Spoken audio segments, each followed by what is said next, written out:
I was hunting with two other friends of mine in the Adirondack wilderness just this last winter.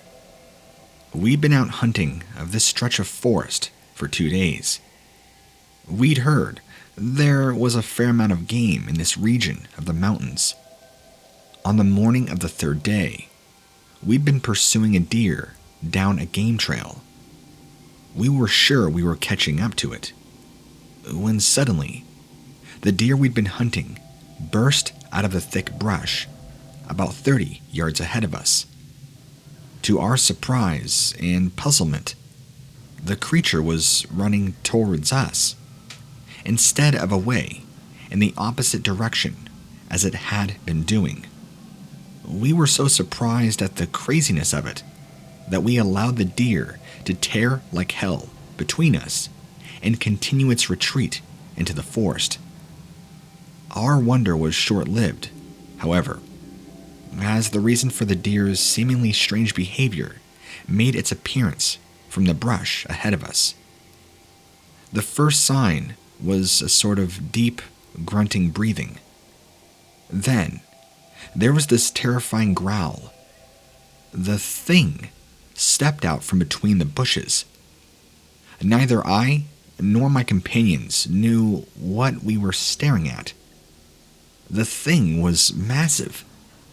It stood on two long, thick legs that were bent just so slightly at the knees. The body was covered in coarse, dark brown, reddish-tinged hair. It had long arms that ended in huge clawed fingers. At first, we were still so shocked at the appearance of this monster that we just stood there, slack-jawed, with unbelieving eyes. Then, the thing let out a bellow, a terrible deep roar that we could feel the awful power of the vibrations. I finally started to regain control of my body, which was sluggish and trembling with fear and adrenaline. I recall as I felt if I were having some surreal nightmare, watching myself clumsily raise my rifle at this thing.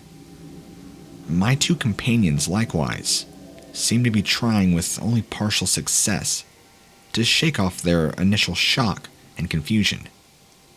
They too seemed to remember their weapons and began to raise them.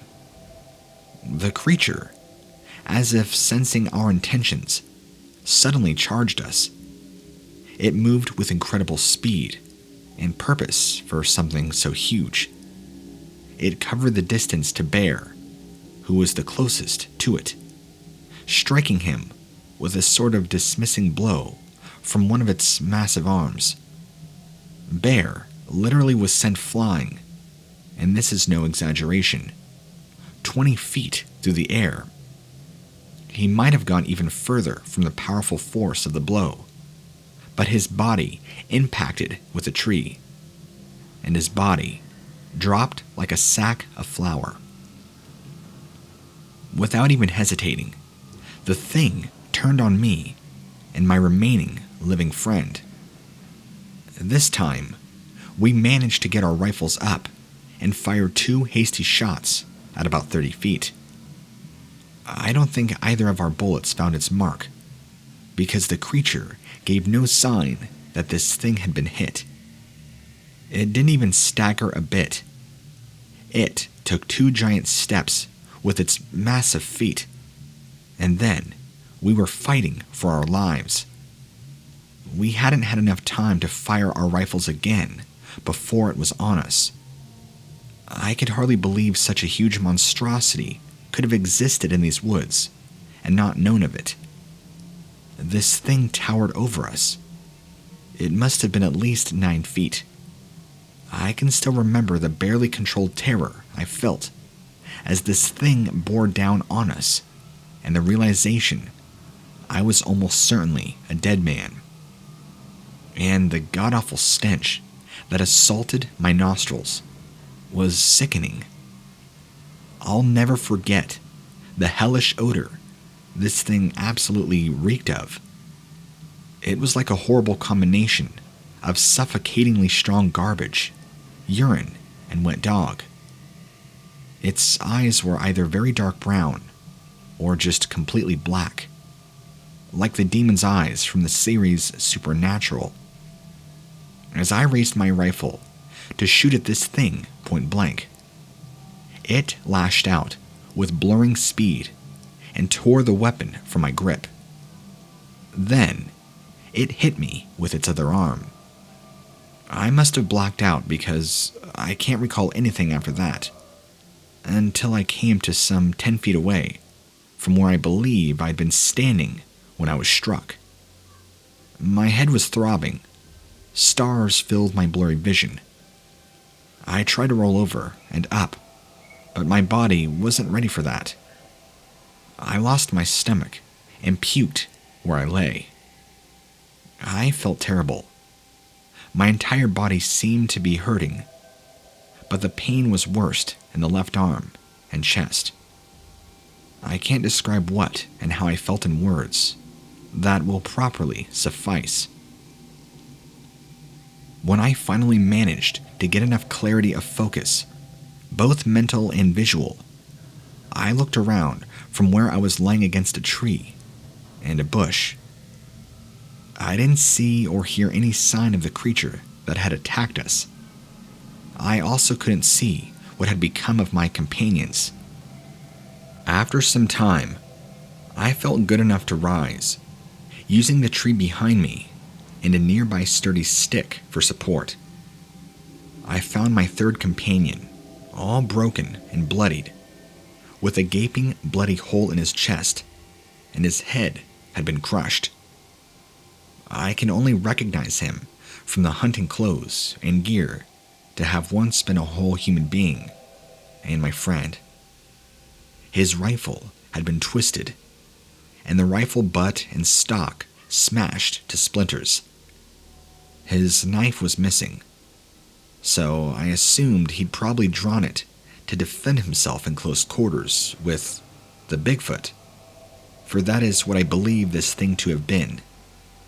It certainly fit the descriptions that I'd heard about, only it was far, far more uglier, larger, and pissed off than anything the stories or Harry and the Hendersons could have easily prepared me for.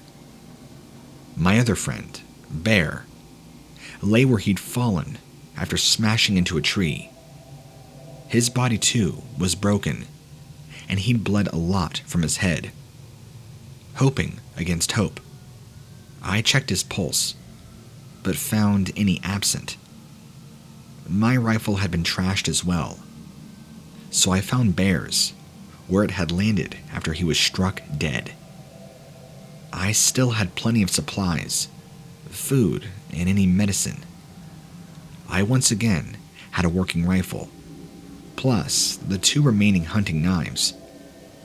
I carefully, agonizingly treated my injuries. This enabled me to be somewhat able to move around.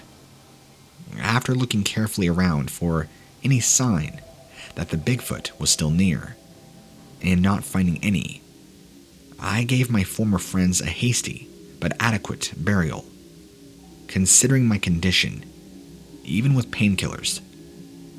Afterwards, I pondered all that had happened that fateful afternoon. I considered my situation.